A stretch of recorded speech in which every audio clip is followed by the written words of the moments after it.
mine who we've actually never met in real life, but feel really like connected because we know the same people. You know, the opera world is very, very small. And you know, you pair that down to like people of color that are in opera and it gets even smaller. She basically shared a post or reshared a post. So here's the post. And in my opinion, this does not get talked about enough. I was like, we need a whole podcast on this. You know why? Because people do not talk about this in the arts. It's some sort of like scary subject that we don't want to approach because I feel like we're afraid of being redlined, whatever you want to call it.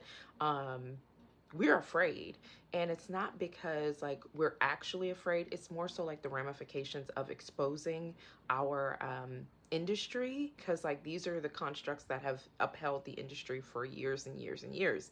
And so if we kind of dismantle that, we feel like we're putting ourselves at a disadvantage. At least that's how I feel. It's kind of what I've seen a little bit of. Like, this is why artists, they used to be controversial, but when it comes to opera, like, we're very compliant because we don't really hold a whole lot of power. So I think that's why like this doesn't get talked about enough.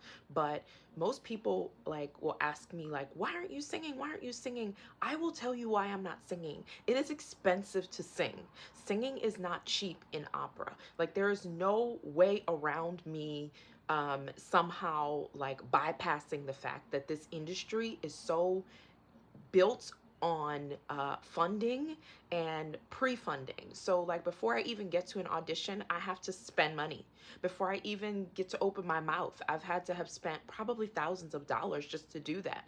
And when you're an artist and you're coming straight out of school and you have debt and you have all of these other things that are hitting you, like, you don't get that. Like, that's not an advantage you have unless you're out here like funding and you're getting into a young artist program, which, might I add, only about 1% of people who graduate from top conservatories, even I'm talking the creme de la creme. Like, I graduated from Manus, which is like nothing to sneeze at.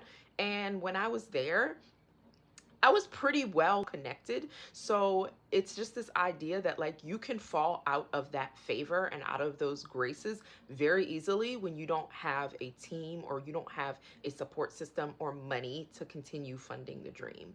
So a lot of people are working 9 to 5s. Then after a while they stop singing. And so one thing I've always been committed to doing is to continue singing. Unfortunately, there are so many people who like they reach a point where they just give up. And it's not because like they weren't good enough. It's not because, I think they reached a point in their maturity where they're like, is this worth it?